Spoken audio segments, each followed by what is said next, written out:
This podcast is a quest for well-being, a quest for a meaningful life through the exploration of fundamental truth. Enlightening ideas, insights on physical, mental, and spiritual health. The inspiration is love. The aspiration is to awaken new ways of thinking that can lead us to a new way of being well. Welcome to Body, Mind, and Soul Healing Conversations. What if, instead of treating mental illness with prescriptions and medication, we changed what we eat and how we feed our brains? Valeria Teles interviews Bonnie J. Kaplan, the author of The Better Brain: Overcome Anxiety, Combat Depression, and Reduce ADHD and Stress with Nutrition. Currently Professor Emerita in the Cumming School of Medicine at the University of Calgary in Calgary, Alberta, Canada. Originally from Ohio, she did all her training in the U.S. and then moved to Canada and the University of Calgary. She has published widely on the biological basis of developmental disorders and mental health, particularly the contribution of nutrition to brain development and brain function. Her efforts to include nutrition knowledge in the care of people with mental health challenges has earned her a variety of awards, including the Dr. Rogers Prize, www.drrogersprize.org, in September 2019, Citation of Honor, having been nominated for Calgary's 7 over 70 Award, September 2019, and in 2017, she was selected as one of 150 Canadian difference makers in mental health in honor of Canada's 150th birthday. Her book, The Better Brain, written with her former student, Professor Julia Rucklidge, University of Canterbury, Christchurch, New Zealand, is being released by Houghton Mifflin Harcourt in April 2021. Meet Bonnie at bonniejkaplan.com. Here is the interview with Bonnie J. Kaplan.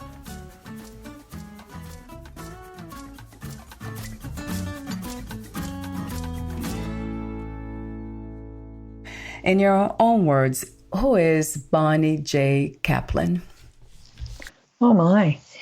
Well, I have to put a context to this, Valeria, of course. And in this context, I'm someone who is very concerned about the relationship between nutrition and brain health. I'm a semi-retired scientist, clinical scientist. So I've been an academic all my life. And the last 25 years of my career, I studied nutrition in relationship to brain development and brain function. So that's who I am now. Let me ask you a quick question about purpose. What do you think the purpose of life is, Bonnie? The purpose of the human experience? I have absolutely no idea. I think that we give meaning to our lives by trying to repair the world. And that is, I think my career has been very involved in trying to make a better world. But that is a human-imposed expectation. Other than that, in the very broadest theological sense, I have no idea. From your perspective, what is to be mentally healthy? You know, that's such an important question, Valeria. I'm so glad you're asking me this because we think in boxes. We dichotomize things. We say something is this or that. And when it comes to brain function and mental function, it's not this or that. But a person who is feeling self-actualized, in control of their lives and their emotion regulation, is probably a pretty healthy person when it comes to mental function. But it's on a continuum. And during very stressful times, even those of us who are feeling the most in control of our self-regulation may feel less in control.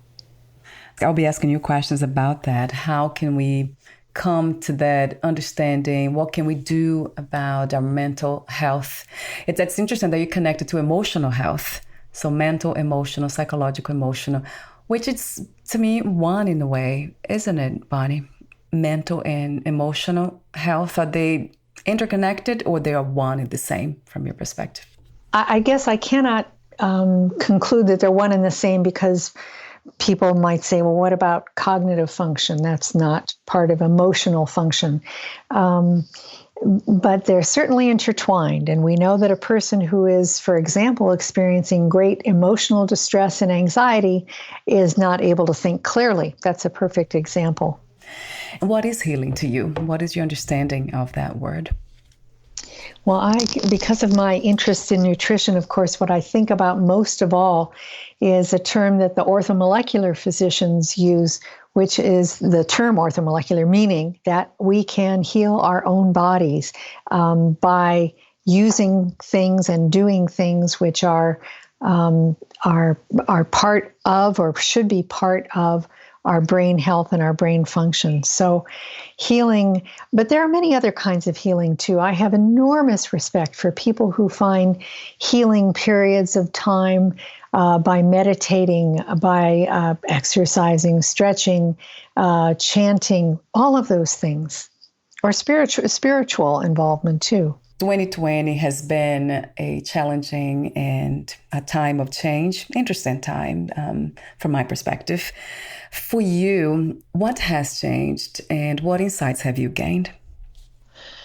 Well, I've sat back and watched the predictable stress and distress and the predictable academics who run off to do studies saying, oh, look, there's, 10 times as much anxiety as there used to be, et cetera. But these same people are not looking at the ways we have of improving resilience, which includes nutrition, but it's not exclusive to nutrition.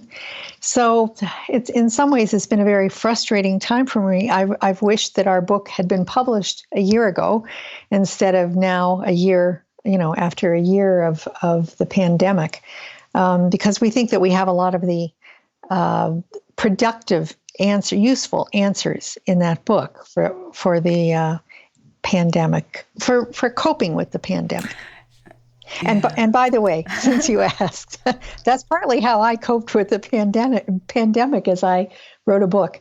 Other people learned to cook. I don't know, other people learned a foreign language, which I'm always doing. So, we find different ways of if we have enough food and we have adequate shelter, we find different ways to grow and adapt to unusual periods of time. I'll be asking you questions about your book in a moment. Before that, let me see. I have 2 more questions for you, the warm-up questions, Bonnie. What is the meaning of freedom to you? What is to be free? I think that freedom is an enormous luxury of people who have enough food and a roof over their heads. But it is a very important part of what optimizes the human condition. Freedom is the ability to make some decisions, maybe not all, but some decisions for yourself that will influence your life and your family's life. And that's something that you can think about once you have adequate food and shelter. At this time, what do you think is the world's greatest need? Well, I'm going to say that my lens is a little bit distorted, but I think resilience. That's what's been going down, down, down in recent decades, that people are not able to cope. I mean, I look at my ancestors who struggled through World Wars I and II, the Depression, and many other problems like that. And I think many of them bounced back better than our populations are bouncing back now. So you wrote the book, The Better Brain, Overcome Anxiety, Combat Depression, and Reduce ADHD and Stress with Nutrition. So 2 initial questions. How did you become a writer, and what was the inspiration and intention of writing your book? Well, the first question, Valeria, is really easy. If you're an academic scientist, you spend an unbelievable amount of time writing. You're always writing grant applications. You're always writing articles for publication, etc. So much to my surprise, I had to be a writer in my career. This book, like a lot of others, was born of partially of frustration. We have watched the resilience of our society go down, the nutrient density of our food go down, the nutrient intake of our public go down. We've simultaneously, I'm using we to refer to my co-author and myself, Julia Rucklidge. We've watched at the same time the press so keen to publish articles on every new discovery or announcement of a drug, but randomized controlled trials of various nutrient interventions resulting in improved mental health, they have no interest in. And so the public is unaware that there is now a vast, vast literature showing that poor nutrient intake predicts the risk for mental illness, and that various things involving nutrient treatment can be used to treat mental challenges and mental disorders. That has been my personal experience, actually. That's what I do when I feel anxious or stressed. I take vitamin C, and that always makes me feel better, like immediately. My diet is really good. But then when it comes to supplements, when it comes to anything that has to do with stress, I go for those natural ways of supplements. Complex B, which you actually talk about it too. In the article you sent me, it mentions that complex B vitamins. How do we know when we need conventional medicine when it comes to mental health or emotional health, stress, depression, anxiety? Well, I would say when all else has failed. I think of medication as supplementary treatment. I think of nutrition, exercise, all the lifestyle things as the primary treatments. That's why, just as an aside, I have a lot of trouble referring to good, scientifically supported mineral vitamin formulas as being supplements. They should be seen as the primary treatment. Yeah.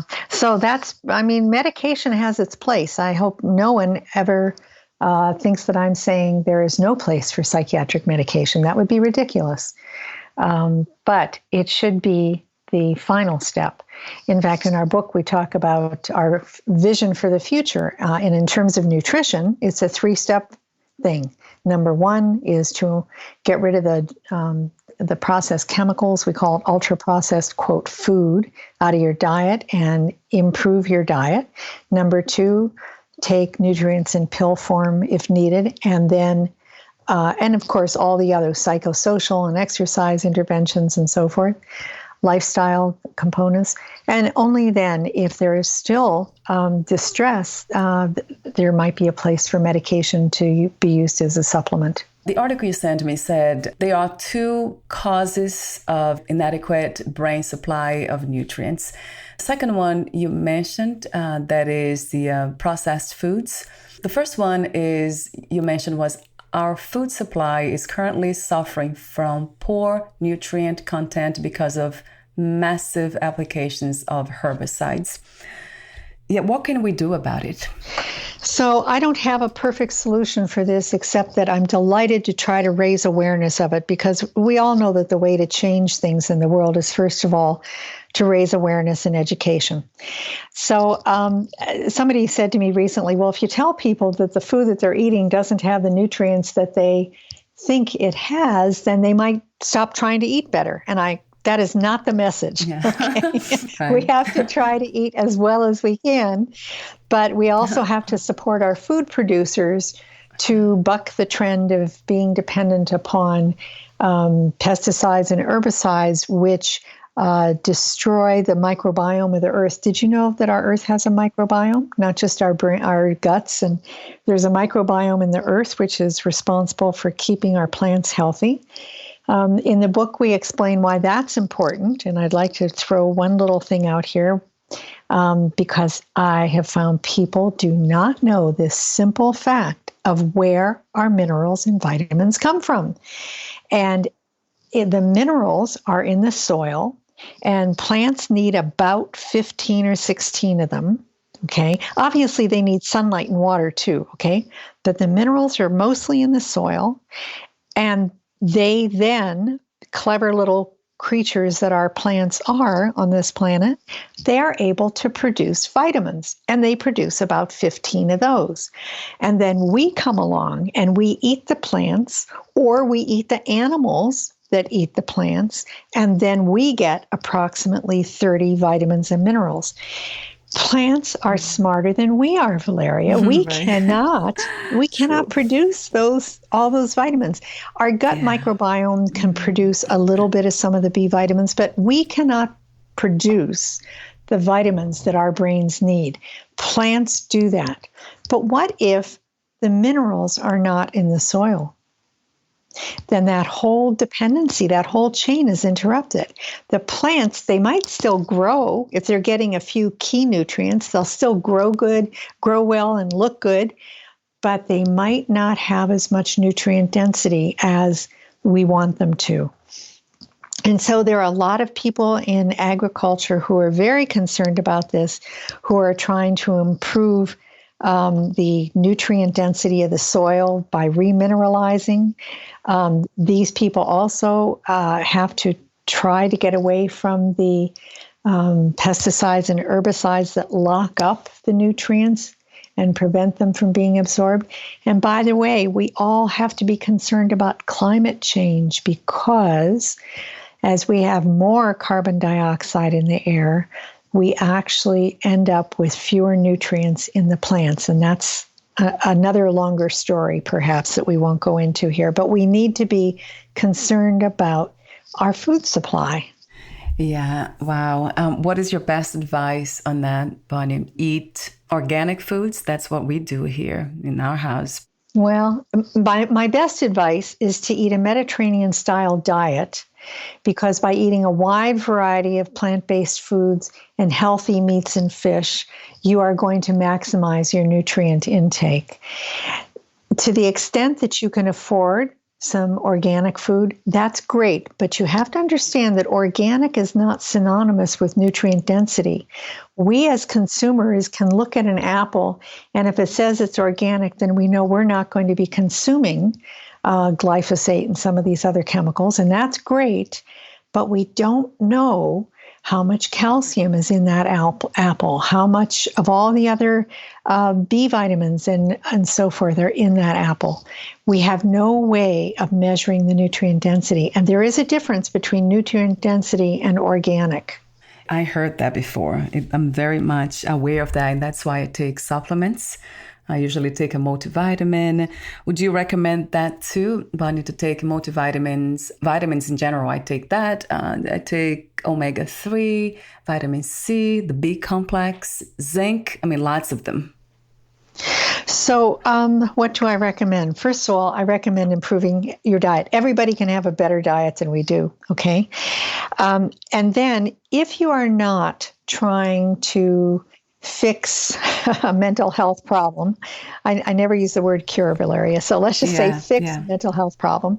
If you're feeling very well, mentally clear, mentally focused, not anxious, depressed, etc., then taking a variety of things such as you described is just fine. And by the way, everybody probably needs to be on some omega-3s unless they're eating fish a couple times a week. But the minerals and vitamins, which is more my area of expertise than the omega-3s, we know that the amount that you're getting in those over-the-counter formulas are generally extraordinarily tiny, really, really tiny. And there's one study that Julia Rucklidge, my co-author, published on this very thing, comparing the amount of, I think they only looked at B vitamins, but it's true across the board, of every single formula that they could find on the shelf, and compared them to the formulas that have been studied in 45 or so studies showing the use of multivitamin and mineral formulas for the treatment in people who do have a mental health problem. So let me back up and summarize that. What I'm saying is there's nothing wrong with taking these over-the-counter things. But if you are, especially if you're in the non-clinical population, right? But if you are struggling with a mental challenge, you should be looking at one of the formulas that has been studied by independent scientists. I remember a scientist from Canada, Hoffer, his name, I'm not Hoffer, Abram Hoffer. Yeah. Yes, I remember him years back. I was researching his work and I was fascinated by what he had done. Talk to me for a moment about him, Bonnie. Sure. He was a wonderful man. He passed away a few years ago in his 90s. And he worked in Saskatchewan first, and then he moved out to the West Coast in British Columbia. And he was particularly interested in one of the B vitamins. And I'm not even going to say which one because I don't want people to think there is a magic ingredient out there. And that's where Abram and I kind of differed respectfully of each other. And he was very interested in our research showing that we could do more for improving mental health if we used a broad spectrum of all the minerals and vitamins than you could do trying to manipulate just one at a time. But he, in his era, I mean, he was a pioneer.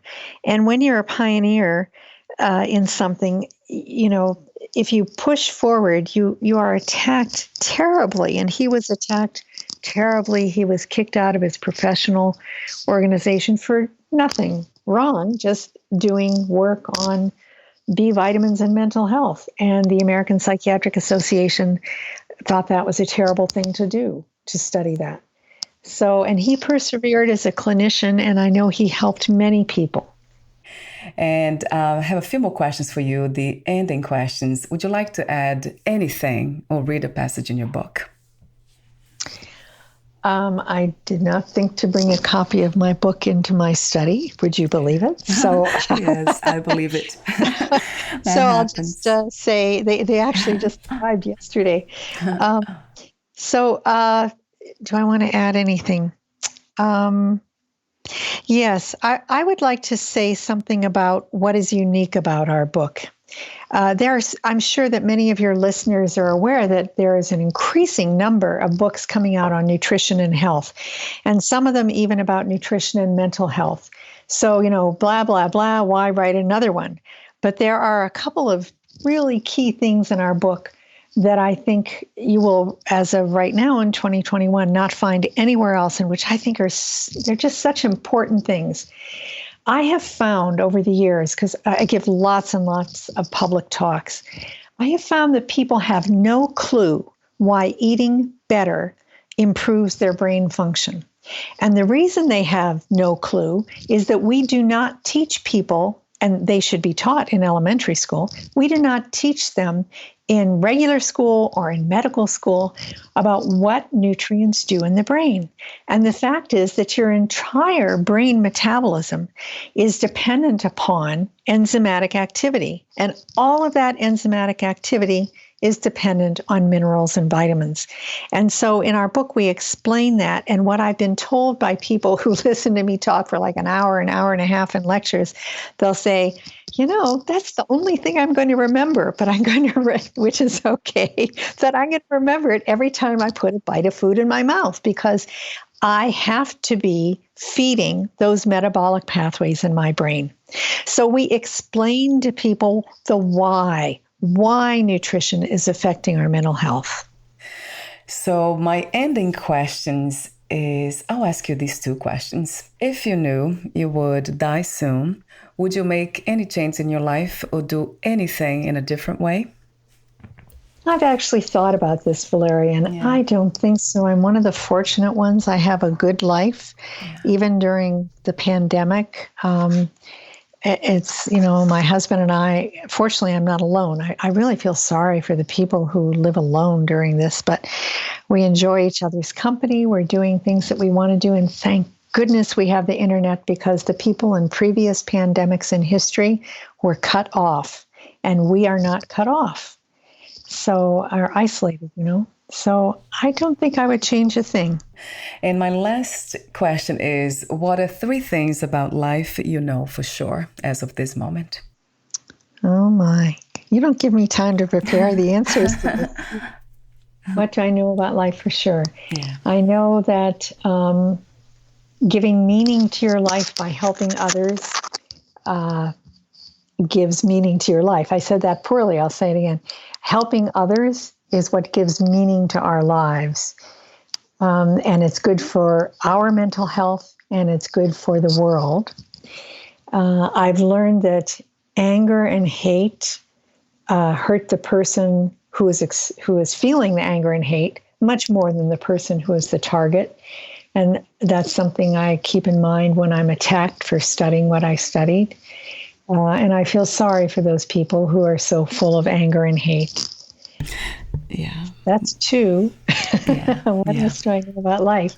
I think the world is a wonderful place, and I hope we can solve the climate change problem, because the extinction of our insects and all of our animals is going to collapse our agriculture, and we're going to be in very bad shape unless we get a handle on it. Yes, that's a beautiful vision. Yeah, if we can do that. Thank you so much again, Bonnie, for your beautiful presence, your courage, the work, the compassionate work that you are involved, and everything else in between that can be felt. I love your kindness too. Well, thank you. Thanks for the time. Where can we find more information about you, your books, products, services, and future projects?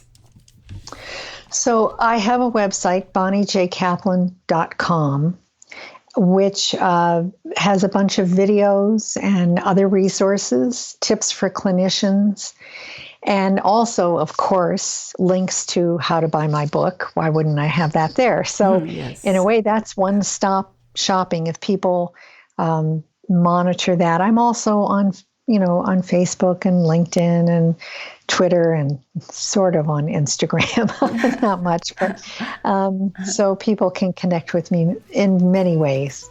Thank you so much again, and we'll talk soon. Okay, thank you, Valeria. Thank you. Bye for now. Nice meeting. Bye. Nice meeting you too. Bye. Thank you for listening. To learn more about Bonnie J. Kaplan and her work, please visit bonniejkaplan.com. To learn more about this podcast, please visit fitforjoy.org/podcast. Thank you again for listening, and bye for now.